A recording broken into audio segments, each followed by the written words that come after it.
What's up, Keys MOTHS fan? David Fine here. My buddy Lorenzo back there. I don't know what he's doing. We are going to check out something really, really cool. Located in the middle of the Florida Everglades. I hear a lot of noise in there. There's a missile, guys. There's a missile. We're gonna go check this thing out real quick and give you guys a little bit of history from South Florida. As we're on our butterfly escapades down here in the Everglades, we're gonna go check this out. Let's go. Okay, well, these areas still exist in Florida. Restricted area. Wonder what's over there, guys. I don't know. But these are the bunkers from the missile site. Let's see what we might be able to pull a little bit of history out of here, guys. Let's see. Launcher area. 3 barns in the distance, each housed at least 3 Nike Hercules missiles, some of which were equipped with nuclear warheads. On the front gate was a guard, guarded by young men with fully automatic weapons, military police, guard dogs. Soldiers working at the launcher typically had no knowledge of radars, and likewise radar operations had no knowledge of launching sequence. Working here required secret clearance, and information was given on a need-to-know basis. Would you look at that? All right, I'm not sure what we got here, but we're gonna go take a quick look at the Nike missile site. Let's jump in there. He's doing a talk. Is this free?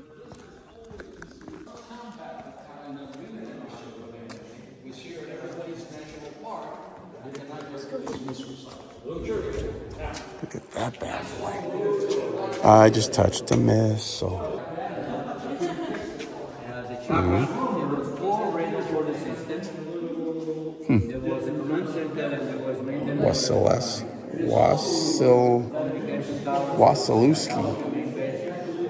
Wasilewski. 10,000 pounds. Yeah. Look at that. And 2 soldiers to move a missile in and out. 10,000 pounds, 2 guys, huh? Yeah. Look at that. And put it in launch position.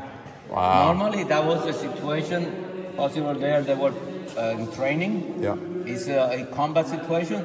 You have to do it. If they launch the 3 missiles that they have outside, they have to move the 3 that are inside. They have 4. It's wild, man. Everything was like this. Big. What do you think? Now, You know it's that big. Yeah, man. the Russian bomber. Look at this thing.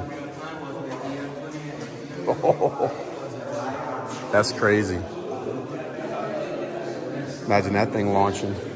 How far do you think that thing can go? Let's ask him. The bunker in this. Check this out, dude. This is where the missiles were stored. Really? Yep, inside of these things. And the guy said they weighed 10,000 pounds. What do you think about that? Pretty wild. And so in the 1960s, the Cubans had nuclear weapons, or that's what was said. In Russia, and the Cubans were like this. So we're only 90 miles away, right? And so what happens if Cuba launched a nuclear weapon over here, only 90 miles? So this is why this was all built. We had guys here with these Hercules Nike missiles to try to keep the, How long will it take to reach it? it wouldn't take long at 90 miles. 10 minutes maybe? 15 minutes, I don't know. 20 minutes maybe, I don't know. And I'm not sure how fast they went. We'd have to ask this guy how fast they go. But they never had to use it. And that's what, in Key Largo, where we go, they had these things as well, you know, on the Nike missile site in Key Largo. But it's pretty cool that they still have these here, at least for people to take a look at for history. Yeah. Right? Yeah. This is a warhead. Oh boy, look at that. I have no idea what any of that is, but it looks important. This is actually one of the actual missiles. Look, full of rust. Yeah, buddy. Wait, Wow. Cuba launch this at them? No, this is one of ours. Look, it's the same thing that's on the back of that guy, but this was an actual one. Why don't you ask him some questions? You were asking me. I'm like, I don't know. And how long will it take to like reach Cuba then? No, when that Can't reach Cuba. no. First of all, this is a defensive anti-aircraft missile. What it's really made for is to shoot down high-flying bombers, and it's not even an impact missile, it's a proximity exploding missile. Ah, This has a range of only 90 miles. Where you're standing right now, you're 160 miles from Cuba. Key West is 90 miles from Cuba. got Now, it. this thing has incredible speed.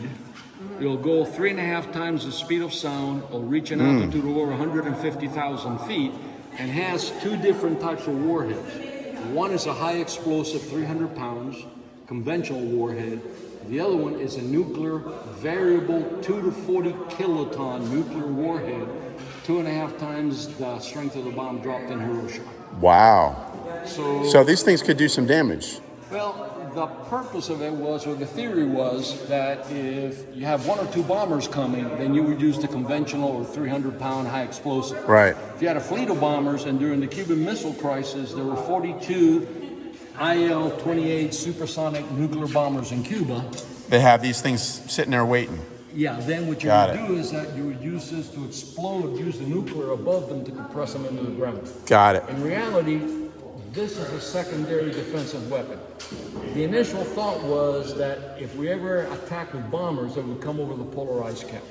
And our fighter planes would have first access to them and hopefully get most of them.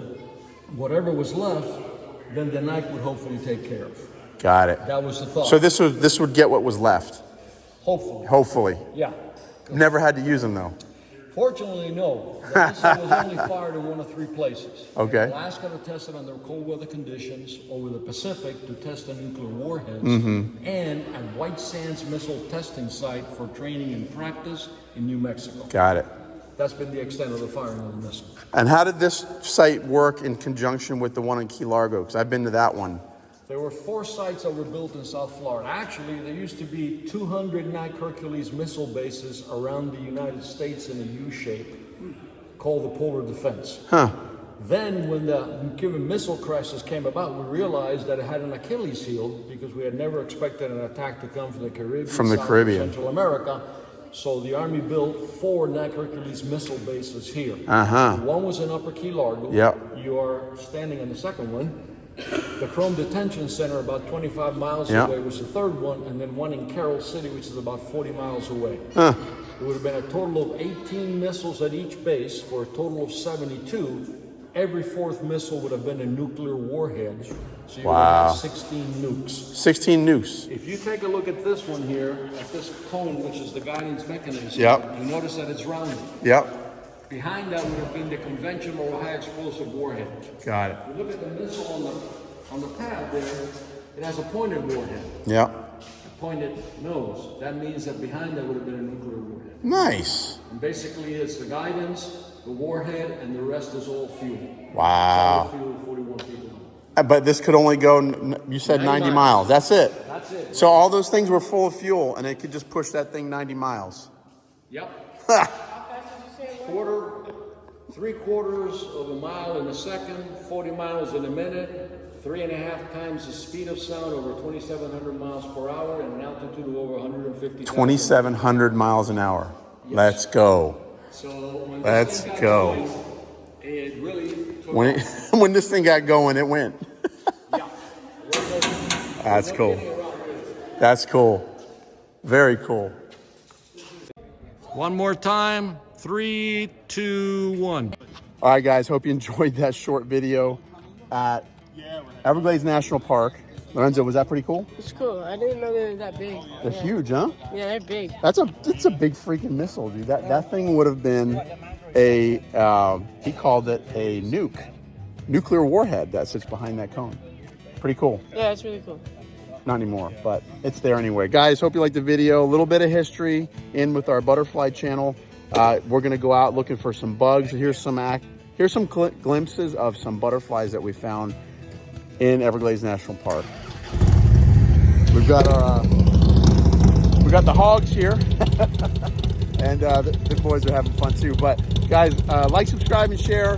We'll give you a little bit of history. We're going to teach you things in Keys Moths, and now it's off to look for more bugs. Ready? Sick. Let's go. Enjoy South Florida. Bye.